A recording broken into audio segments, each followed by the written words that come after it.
आपके सामने bank Nifty का इंट्राडे का टाइम फ्रेम है। इंट्राडे का टाइम फ्रेम को छोड़िए, यहाँ पर सबसे पहले क्या करते हैं, डेली टाइम फ्रेम पर चलते हैं और डेली टाइम फ्रेम पर देखते हैं कि हम लोगों को निफ्टी बैंक निफ्टी में क्या करना होगा। तो यहाँ पर बैंक निफ्टी का है और बैंक निफ्टी का जो मैंने आपके सामने टाइम फ्रेम लगाया हुआ है डेली का, तो डेली के टाइम फ्रेम में आप देख लीजिए। डेली के टाइम फ्रेम में हम लोगों को हैमर की तरफ कैंडल बनता हुआ दिखाई दिया हुआ है, जैसा कि आप देख सकते हैं ये हैमर की तरह कैंडल बना हुआ है।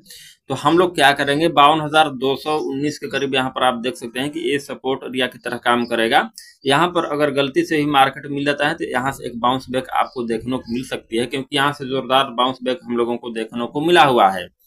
उसी प्रकार से आपको क्या करना है कि जो डेली के टाइम फ्रेम में जो हाई बना हुआ है पिछले दिन का डेली कैंडल का, इस हाई को हमने मार्क करके रखा हुआ है। ये हाई निकल कर आ रहा है 53,654 के करीब। तो यहाँ पर आपको क्या करना है, 53,654 के करीब यहाँ पर इसका हाई निकल कर आ रहा है। तो जैसे ही इसका हाई ब्रेक करेगा तो आपको ऑफ साइड का छोटा सा मोमेंटम देखने को मिलेगा, जो कि 53,889 के करीब यहाँ पर रेजिस्टेंस एरिया है। इस एरिया तक अपना टारगेट लेकर आप चल सकते हैं, छोटा मोटा अपना पोजीशन बाइंग का बना सकते हैं। तो इस प्रकार से अभी डेली के टाइम फ्रेम के हिसाब से आपको बैंक निफ्टी में कल के दिन काम करना होगा, जैसा कि मैंने आपको बता दिया। अभी चलिए डेली के टाइम फ्रेम में बड़ा रेजिस्टेंस आप देखना चाहते हैं तो बड़ा रेजिस्टेंस यहाँ पर ऊपर में एक और देखने को मिल जाएगा। ये वाला रेजिस्टेंस यहाँ पर बड़ा रेजिस्टेंस है। यहाँ पर कोई भी प्राइस एक्शन सेलिंग का बनता है तो यहाँ से आप सेल पोजीशन बना सकते हैं। ये रेजिस्टेंस एरिया निकल कर आ रहा है 54,341 का। यहाँ पर मान लीजिए कि डेली के टाइम फ्रेम में जैसा मैंने बताया, यहाँ पर क्या होता है कि इसको ब्रेकआउट देता है पिछले दिन का कैंडल का हाई का, और इस रेजिस्टेंस को ब्रेकआउट देता है तो इस रेजिस्टेंस एरिया तक आप जो कि अपना टारगेट रख सकते हैं, अल्ट्रालिंक स्टॉप लॉस लगाकर उसमें आप जो कि काम कर सकते हैं। तो बैंक निफ्टी के डेली के टाइम फ्रेम में इसी प्रकार से अभी हम लोगों को दिखाई दे रहा है, क्योंकि हम लोगों को देखने को मिला कि बैंक निफ्टी में यहाँ पर भी से रिकवरी टाइप का आपको देखने को मिलेगा। जो इंट्राडे का टाइम फ्रेम यहाँ पर हम लगाते हैं तो आपको क्लियर कट यहाँ पर देखने को मिलेगा कि इंट्राडे में बैंक निफ्टी यहाँ पर डाउन साइड पहले आया हुआ है और डाउन साइड आने के बाद यहाँ पर भी से रिकवरी दिया हुआ है, मतलब यहाँ से रिकवरी दे चुका है। तो यहाँ पर ए सपोर्ट की तरह काम करेगा, यहाँ से मार्केट मतलब रिवर्सल दे सकता है। तो ये लेवल आपको ध्यान में रखना है। प्राइस एक्शन के हिसाब से यही लेवल आपको हम बता रहे हैं, मतलब ये लेवल बेस्ट है। तो आपको बैंक निफ्टी में इंट्राडे के टाइम फ्रेम में इस प्रकार से काम करना है। जो डेली के टाइम फ्रेम में बताया वहीं जो कि इंट्राडे के टाइम फ्रेम में लेवल निकल कर आ रहे हैं। कोई बड़ा गैप अप या गैप डाउन ओपन हो जाता है तो वहां पर प्राइस एक्शन देखकर हम लोग डिसीजन ले लेंगे। अब चलिए देख लेते हैं बैंक निफ्टी के बाद निफ्टी में काम कैसे करना है। तो यहाँ पर निफ्टी का टाइम फ्रेम है और निफ्टी का टाइम फ्रेम सबसे पहले डेली टाइम फ्रेम पर चलते हैं। डेली टाइम फ्रेम पर जाएंगे तो आपको इस प्रकार से देखने को मिलेगा। तो यहाँ पर पहले का जो लेवल है इसको हम क्या करते हैं, रिमूव कर देते हैं।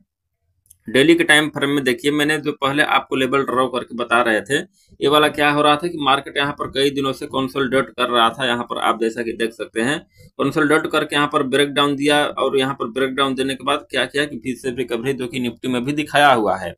तो हम लोगों को डेली के टाइम फ्रेम में निफ्टी में भी यहाँ पर हैमर टाइप के कैंडल स्टिक बनते हुए दिखाई दे रहे हैं, मतलब नीचे के लेवल पर तगड़ी हम लोगों को बाइंग भी देखने को मिल रही है।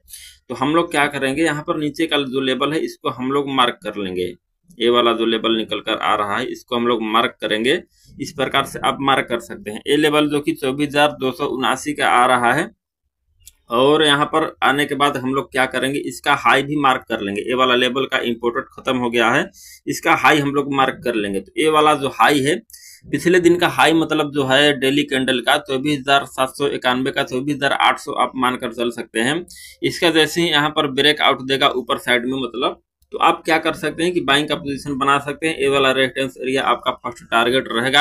अब ये टारगेट कैसे रहेगा चलिए मैं आपको बताता हूं, क्योंकि यहीं से ही एक बड़ा गिरावट हम लोगों को देखने को मिली है। तो यहाँ से आप क्या करेंगे कि जो कि ये रेजिस्टेंस एरिया को टारगेट लेकर चलेंगे। यहाँ से एक बड़ा गिरावट हम लोगों को देखने को मिली थी। ये रेजिस्टेंस एरिया आने वाले दिनों में यहाँ पर सेलर हावी हो सकते हैं, इसलिए मैं आपको बता रहा हूँ कि 24,800 के जैसे ही लेवल को ब्रेक करेगा तो यहाँ पर 24,878 के करीब आपको जो कि ऊपर साइड में रेजिस्टेंस देखने को मिलेगा। तो 70 से 80 पॉइंट आपको इंट्राडे में देखने को मिल जाएंगे। तो आपको इस प्रकार से अभी काम करना है निफ्टी में। और निफ्टी में ये सपोर्ट एरिया है नीचे साइड में, तो ये सपोर्ट एरिया के करीब मार्केट मिलता है तो यहाँ से बाउंस बैक भी आपको देखने को मिलेगा। तो निफ्टी बैंक की निफ्टी में सेम जो कि प्राइस एक्शन बनाए हुए हैं, कोई खास नहीं है। और यहाँ पर क्या करते हैं, इंट्राडे का टाइम फ्रेम भी देखते हैं। तो इंट्राडे में भी वही लेवल आपको देखने को मिल रहे हैं, मतलब वही लेवल निकल कर आ रहे हैं। तो आपको क्या करना है, प्राइस एक्शन के हिसाब से ही काम करना होगा कल के दिन। कोई बड़ा गैप अप या गैप डाउन ओपन हो जाता है तो वहां पर हम लोग प्राइस एक्शन देखकर डिसीजन ले लेंगे कि हम लोग क्या करना है। प्राइस एक्शन बनने तक वेट करेंगे। लेकिन एफ आई ने बाय करके गए हैं, बड़े प्लेयर बाय करके गए हैं, तो उम्मीद है कि मतलब कल के दिन यानी सोमवार के दिन मार्केट में तो कि अपसाइड का ही मोमेंटम देखने को मिलेगा।